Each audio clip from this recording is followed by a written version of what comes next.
السلام علیکم ورحمۃ اللہ وبرکاتہ۔ الحمدللہ رب العالمین والصلاة والسلام علی رسولہ محمد وعلی آلہ وصحبہ اجمعین۔ اعوذ باللہ من الشیطان الرجیم، بسم اللہ الرحمن الرحیم۔ واذکر فی الکتاب ابراہیم انہ کان صدیقا نبیا اذ قال لأبیہ یا ابت لم تعبد ما لا يسمع ولا يبصر ولا يغني عنك شيئا يا ابت انی قد جاءنی من العلم ما لم يأتك فاتبعنی اهدك صراطا سویا یا ابت لا تعبد الشیطان ان الشیطان کان للرحمن عصیا یا ابت انی اخاف ان یمسک عذاب من الرحمن فتکون للشیطان ولیا۔ محترم حضرات، میں نے آپ لوگوں کے سامنے سورہ مریم کی آیت نمبر 41 سے 45 تک کی تلاوت کی۔ اس میں اللہ سبحانہ وتعالیٰ ارشاد فرماتے ہیں، اس کتاب میں ابراہیم علیہ السلام کا قرآن قصہ بیان کریں، بلا شبہ وہ سچے کردار کے نبی تھے۔ وَاذْكُرْ فِي الْكِتَابِ ابراہیم إِنَّهُ كَانَ صِدِّيقًا نَبِيًّا، جبکہ انہوں نے اپنے باپ سے کہا کہ اے ابا جان، آپ ایسی چیزوں کی عبادت کیوں کر رہے ہیں جو نہ ہی سنتی ہے، نہ دیکھتی ہے اور نہ آپ کے کسی کام آ سکتی ہے۔ یا ابت انی قد جاءنی من العلم ما لم یأتک فاتبعنی اہدک صراطا سویا۔ جب انہوں نے اس سے پہلے کی جو آیت ہے، اذ قال لأبیہ، انہوں نے اپنے والد سے کہا یا ابت لم تعبد ما لا يسمع ولا يبصر ولا يغني عنك شیئا، اے میرے والد محترم، آپ اس کی عبادت کیوں کرتے ہیں جو نہ سنتا ہے، نہ دیکھتا ہے اور نہ آپ کے کسی کام کا ہے۔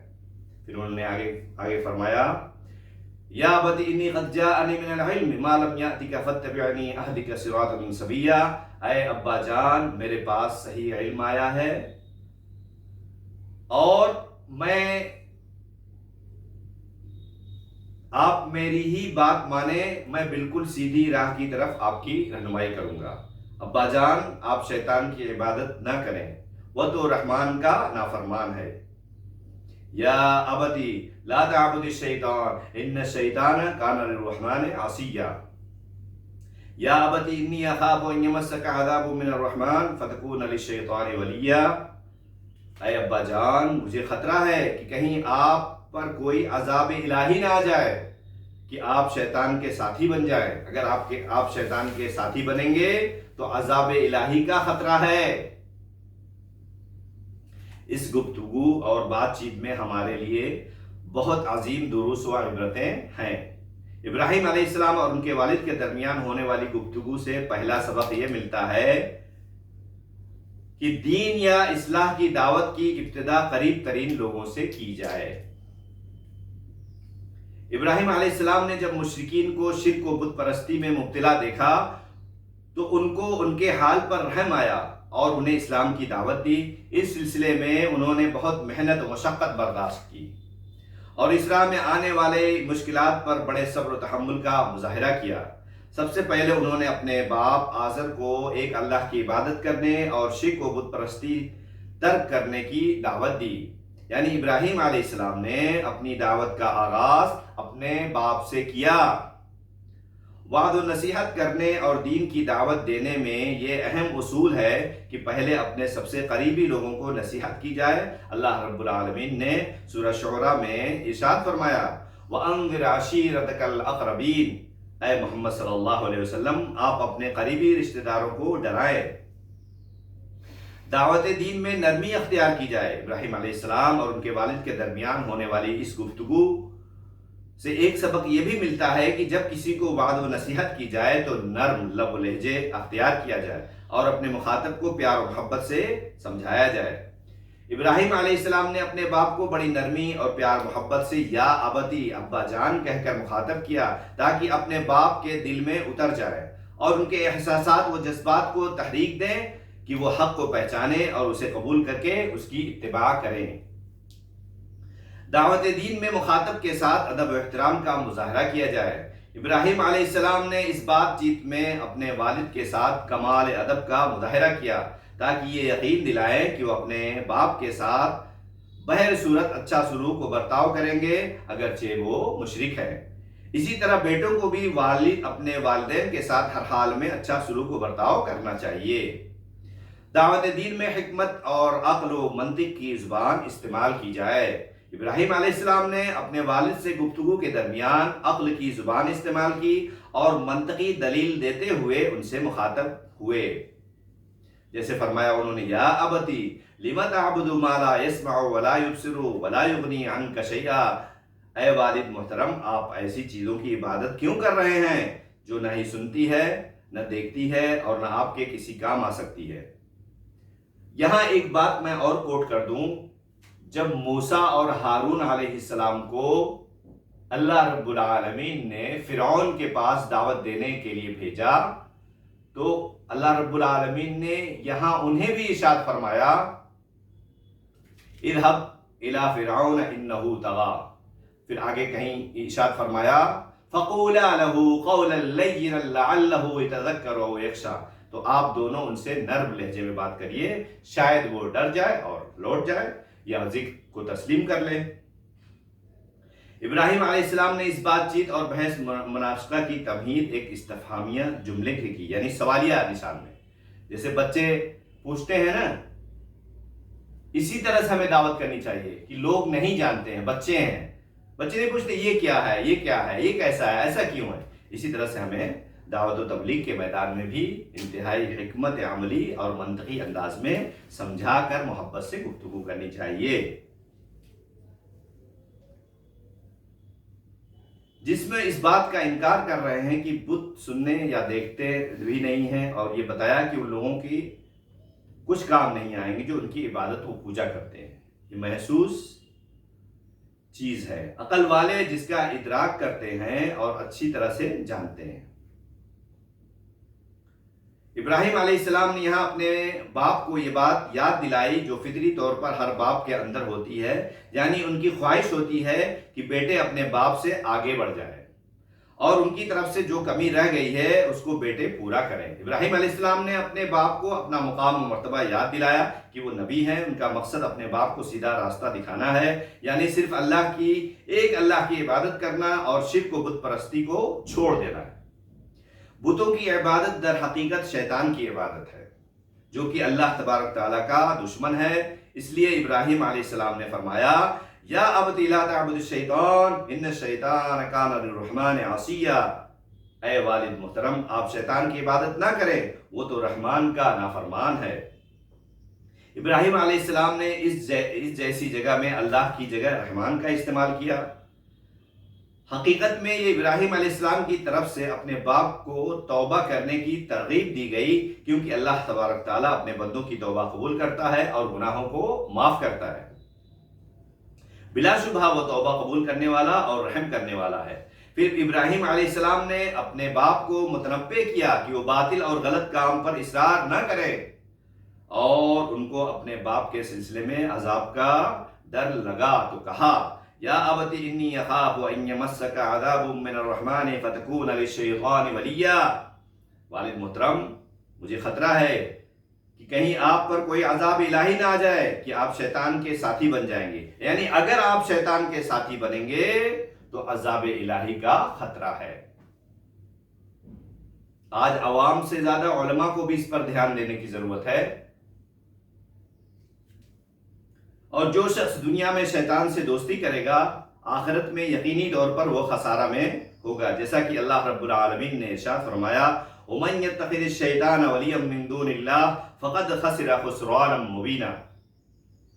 یہ سورہ نساء کی آیت نمبر 119 ہے، جس میں اللہ رب العالمین نے فرمایا، اور جو شخص اللہ کو چھوڑ کر شیطان کو اپنا دوست بنائے گا وہ صریح نقصان میں ہوگا۔ ابراہیم علیہ السلام نے اپنے والد کو بتدریج آسان طریقے سے توحید کی دعوت دی، یعنی بار بار دعوت دی، مختلف طرح سے دعوت دی، حکمت عملی سے دعوت، منطقی انداز میں دلائل پیش کیے، لیکن ان کے ساتھ یہ پیار و محبت سے بھرا اسلوب بھی کامیاب نہیں ہوا، اور ان کے والد آزر نے جاہلانہ جواب دیا،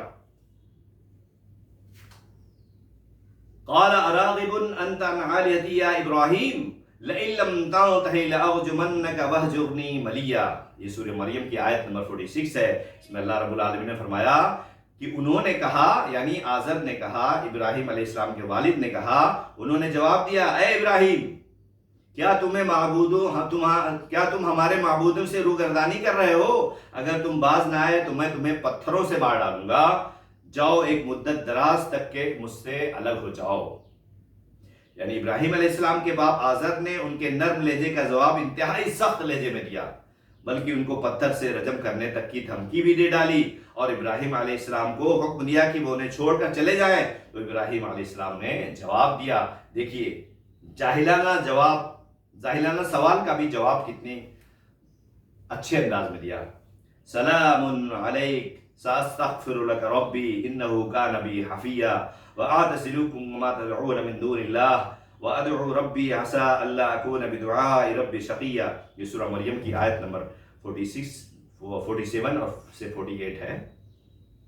اچھا، ابراہیم علیہ السلام نے کہا سلام علیک، اچھا آپ پر سلام ہو، میں تو اپنے رب سے آپ کی بخشش کی دعا کرتا رہوں گا، وہ مجھ پر مہربان ہے۔ میں تو آپ کو بھی اور جن کو بھی آپ اللہ کے سوا پکارتے ہیں انہیں بھی چھوڑ رہا ہوں۔ میں صرف آپ کو نہیں چھوڑ رہا ہوں، ان لوگوں کو بھی چھوڑ رہا ہوں جو غیر اللہ کو پکارتے ہیں۔ آپ سوچ لیجئے کہ مسلمان ایمان والا غیر اللہ کی عبادت نہیں کرے گا، چاہے اس کا کتنا بھی نقصان ہو جائے، چاہے رشتہ دار چھوٹ جائیں، زمین جائیداد چھوٹ جائے، ملک چھوٹ جائے، کچھ بھی چھوٹ جائے، مسلمان کو، اسلام میں رہنے والوں کو غیر اللہ کی عبادت نہیں کرنی چاہیے۔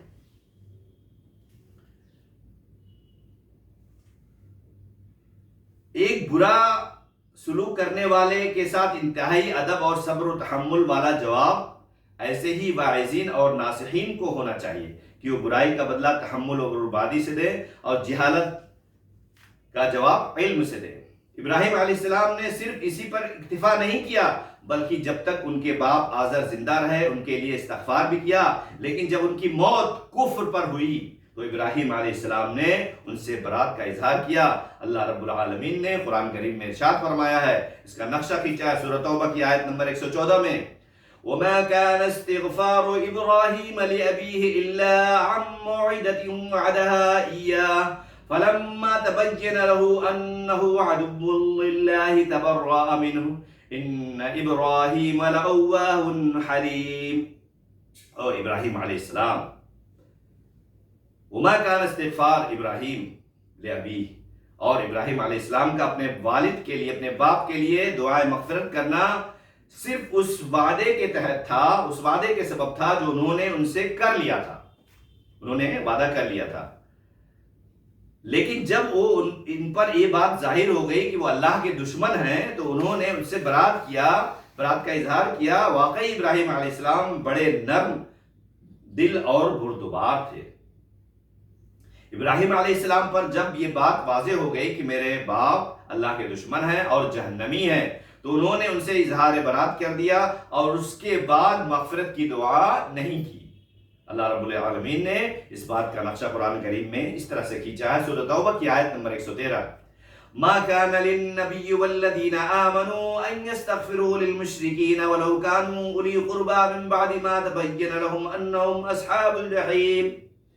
یہ نبی کریم صلی اللہ علیہ وسلم کے لیے بھی یہ ارشاد ہوا، نبی کے لیے اور دوسرے مسلمانوں کے لیے جائز نہیں کہ وہ مشرکین کے لیے مغفرت کی دعا مانگیں اگرچہ وہ رشتہ دار ہی کیوں نہ ہوں، اس امر کے ظاہر ہو جانے کے بعد کہ یہ لوگ جہنمی ہیں۔ صحیح بخاری میں اس کی تفسیر اس طرح سے ہے کہ نبی کریم صلی اللہ علیہ وسلم کے چچا ابو طالب کا آخری وقت آیا تو نبی کریم صلی اللہ علیہ وسلم ان کے پاس گئے۔ اس وقت ان کے پاس ابو جہل اور عبداللہ بن ابی امیہ بھی بیٹھے ہوئے تھے۔ آپ صلی اللہ علیہ وسلم نے فرمایا، چچا جان لا الہ الا اللہ پڑھ لے تاکہ میں اللہ کے پاس آپ کے لیے حجت پیش کر سکوں۔ ابو جہل اور عبداللہ ابی امیہ نے کہا، اے ابو طالب، کیا آپ عبد المطلب کے مذہب سے انحراف کریں گے؟ یعنی مرتے وقت یہ کیا کرنے لگے؟ یہاں تک کہ اسی حال میں ان کا انتقال ہو گیا۔ نبی کریم صلی اللہ علیہ وسلم نے فرمایا، جب تک اللہ کی طرف سے مجھے روک نہیں دیا جاتا میں آپ کے لیے استغفار کرتا رہوں گا۔ جس پر یہ آیت نازل ہوئی جس میں مشرکین کے لیے مغفرت کی دعا کرنے سے روک دیا گیا. یہ آیت جو میں نے ابھی پڑھی. ما كان للنبي والذين آمنوا أن يستغفروا للمشركين ولو كانوا أولي قربى من بعد ما تبين لهم أنهم أصحاب الجحيم. نبی کے لیے اور دوسرے مسلمانوں کے لیے جائز نہیں کہ وہ مشرکین کے لیے مغفرت کی دعا مانگیں اگرچہ وہ رشتہ دار ہی کیوں نہ ہوں، اس امر سے ظاہر ہونے کے بعد کہ یہ لوگ جہنمی ہیں. ایک آیت اور جو مجھے ابراہیم علیہ السلام کے متعلق پڑھنا لازمی ہے، اور اسی پر میں اپنے مختصر سے درس کو مکمل کروں گا، کیونکہ ان کی ابراہیم علیہ السلام کی جو کہانی ہے، جو قصہ ہے، جو ان کے واقعات ہیں صحیح، وہ بہت ہی مفصل اور بہت ہی وہ ہے. اگر بیان کیا جائے تو کافی وقت لگے گا، لیکن میں نے مختصراً یہ بیان کیا اور اس میں ایک آیت پڑھ کر میں اپنی بات مکمل کروں گا. اللہ رب العالمین قرآن کریم میں ارشاد فرماتے ہیں: ان ابراہیم کان امۃ قانتا للہ حنیفا ولم یک من المشرکین شاکرا لانعمہ اجتباہ وہداہ الی صراط مستقیم.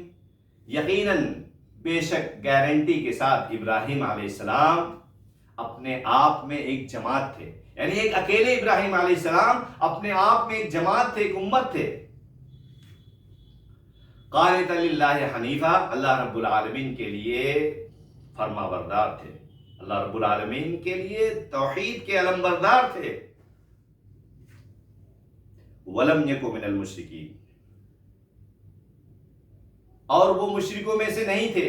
شاکرا لانعمہ، جو بھی اللہ رب العالمین نے ان کو نعمتیں عطا کی اس کے وہ شکر گزار تھے، شکر گزار ہوا کرتے تھے، شکر گزار رہتے تھے. اجتباہ، اللہ رب العالمین نے انہیں چن لیا. وہداہ الی صراط مستقیم، اور انہیں صراط مستقیم کی طرف ہدایت دی. آج ہم لوگ انہی کی سنت پہ حج کرتے ہیں جو ابراہیم علیہ السلام کی سنت ہے، اور ابراہیم علیہ السلام کے متعلق اور بھی ان کی دعاؤں کے متعلق اور بھی، اور مکہ مکرمہ کے متعلق اور بھی انشاءاللہ باذن اللہ گفتگو ہوگی اگلے درس میں. اللہ رب العالمین سے دعا ہے، اللہ تعالیٰ سے دعا ہے کہ وہ ہم سب کو ماں باپ کا فرما بردار بنائے اور ہمیں راہ حق کی ہدایت دے اور اس کی توفیق عطا فرمائے. وصلی اللہ تعالی علی رسولہ محمد وعلی آلہ وصحبہ اجمعین.